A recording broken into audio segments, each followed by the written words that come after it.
जय श्री कृष्ण, राधे राधे।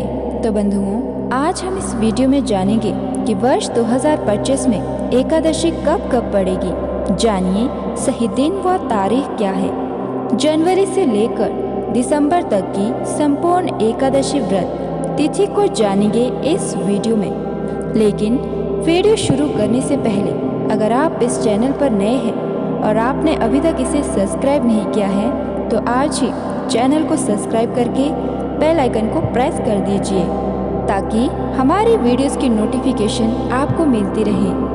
बंधुओं, धार्मिक शास्त्रों के अनुसार हर माह की 11वीं तिथि को एकादशी का व्रत उपवास किया जाता है। यह व्रत 3 दिनों तक चलता है।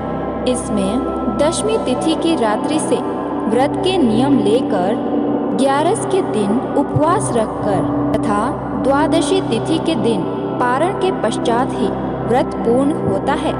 एकादशी का व्रत श्री विष्णु के भक्त उनसे आशीर्वाद पाने की कामना से करते हैं तथा स्मार्त और वैष्णव संप्रदाय के लोग इस एकादशी का व्रत करके भगवान श्री नारायण विष्णु को प्रसन्न करने के लिए उपवास करके उनकी भक्ति करते हैं।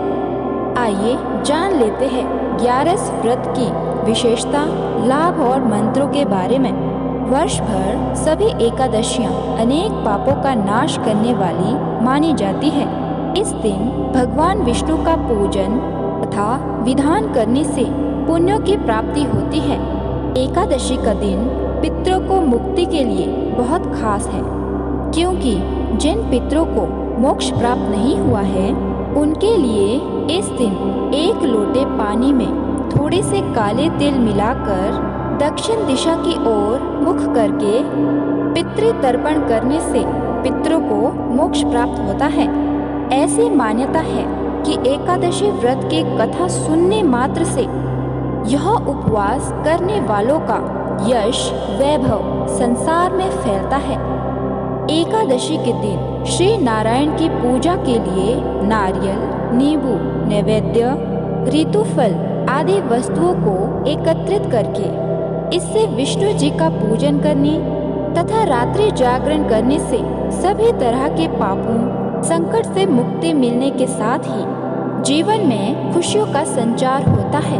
एकादशी व्रत रखने वालों पर श्री विष्णु की कृपा बरसने से उनके पितरों के लिए मोक्ष के द्वार खुल जाते हैं।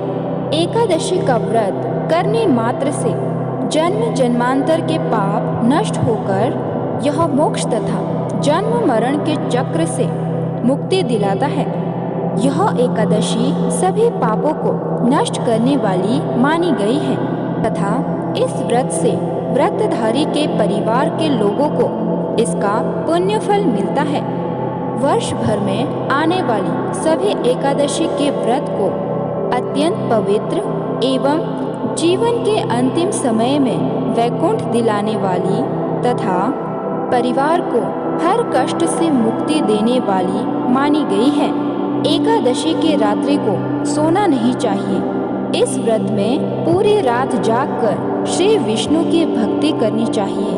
रात्रि के समय भगवान विष्णु की प्रतिमा के निकट बैठकर भजन करते हुए जागरण करने से उनकी विशेष कृपा प्राप्त होती है। एकादशी व्रत करने वालों को दूसरे दिन यानी पारण करने से पूर्व ब्राह्मणों को भोजन करवाने के पश्चात दान दक्षिणा अवश्य देनी चाहिए। उसके बाद ही स्वयं को पारण करना चाहिए। इससे श्री विष्णु प्रसन्न होकर अपने भक्तों पर अनेक शुभाशीष बरसाते हैं। जिन्हें पुत्र की प्राप्ति की चाह है उन्हें पौष मास की पुत्रदा एकादशी का व्रत अवश्य ही करना चाहिए। इससे व्रतधारी को सुयोग्य संतान की प्राप्ति होती है। अब जान लेते हैं एकादशी व्रत करने के लाभ। एकादशी व्रत रखने से दुर्भाग्य, दरिद्रता तथा अनेक प्रकार के कष्ट दूर होकर मोक्ष की प्राप्ति तथा सुख संपत्ति, ऐश्वर्य, पुत्र पौत्रादि से खुशहाल जीवन का वरदान प्राप्त होता है। इस दिन श्री विष्णु लक्ष्मी जी की आरती, मंत्र, सहस्त्र नाम स्तोत्र, कथा आदि का पूरे मन से पाठ करने से जीवन में शुभता आकर हर तरह से लाभ प्राप्त होता है। एकादशी व्रत पूर्ण रूपेण मन पूर्वक करने से मनुष्य तपस्वी, विद्वान, पुत्रवान और लक्ष्मीवान बनता है। एकादशी व्रत संतान प्राप्ति, मोक्ष प्राप्ति, धन वैभव पाने के लिए उत्तम माना जाता है। एकादशी के दिन संतान की कामना से यदि व्रतधारी भगवान श्री कृष्ण के बाल स्वरूप की पूजा करे तो संतान लाभ अवश्य प्राप्त होता है। यह व्रत इतना अधिक शक्तिशाली है कि एकादशी का उपवास पूर्ण मनोयोग से करने से निसंतान दंपति को संतान सुख अवश्य ही मिलता है। एकादशी व्रत संतान की प्राप्ति तथा उनके दीर्घायु जीवन, तरक्की, सफलता के लिए खास महत्व का माना गया है। संतान की कामना रखकर व्रत करने से शीघ्र संतान की प्राप्ति होती है। सभी एकादशी व्रत की अपनी अपनी विशेषता है तथा उक्त एकादशी का व्रत मनुष्य को कई यज्ञों के फलों की प्राप्ति तथा पुण्य फल देने में सक्षम मानी गई है। यह व्रत दो प्रकार से रखा जाता है, निर्जला और फलाहारी या जलीय व्रत। यदि आप स्वस्थ और उपवास रखने में सक्षम हैं तो निर्जला व्रत रखें, अन्यथा फलाहारी व्रत रखकर विधिवत पूजा के बाद एकादशी के समापन के पश्चात पारण करें। एकादशी पर दीपदान का बहुत महत्व है। इस व्रत के पुण्य से मनुष्य तपस्वी, विद्वान, पुत्रवान और लक्ष्मीवान होता है तथा सभी सुखों को भोगता है। एकादशी व्रत को पूर्ण भक्ति पूर्वक करने से मनुष्य की सभी कामनाओं की पूर्ति होती है। अब जान लेते हैं श्री हरि विष्णु के खास मंत्र। पहला है ओम नमो भगवते वासुदेवाय नमः। दूसरा है ओम हूं विष्णवे नमः। तीसरा है ओम विष्णवे नमः। चौथा है ओम नमो नारायण, श्रीमन नारायण नारायण हरि हरि। पांचवा है ओम नारायणाय विद्महे वासुदेवाय धीमहि तन्नो विष्णु प्रचोदयात्।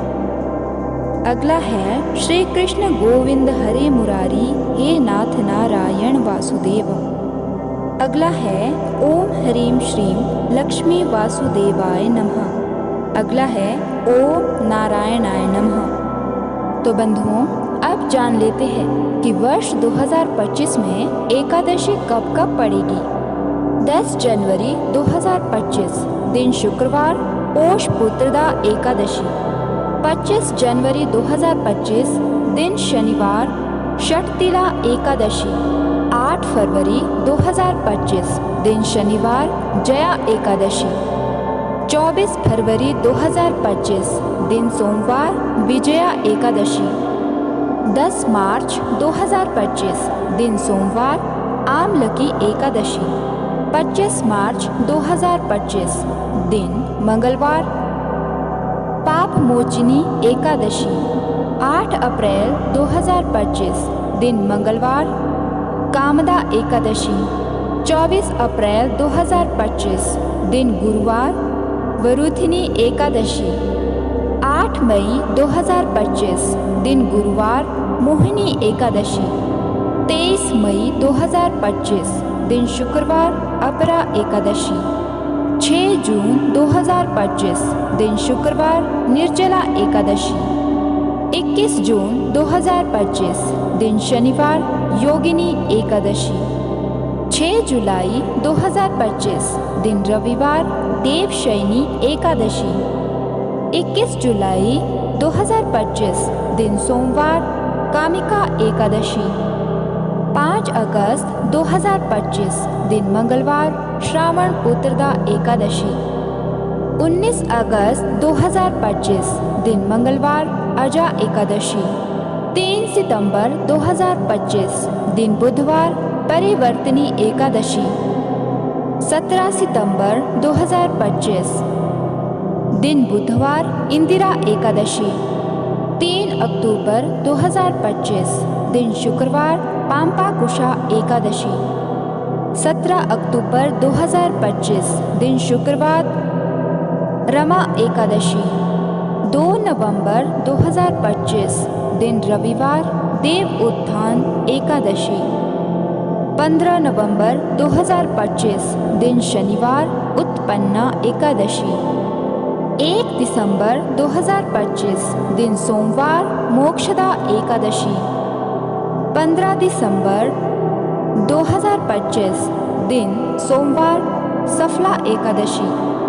30 दिसंबर 2025 दिन मंगलवार पौष पुत्रदा एकादशी पड़ेगी। तो बंधुओं, मिलेंगे अगली वीडियो के साथ, तब तक के लिए राधे राधे।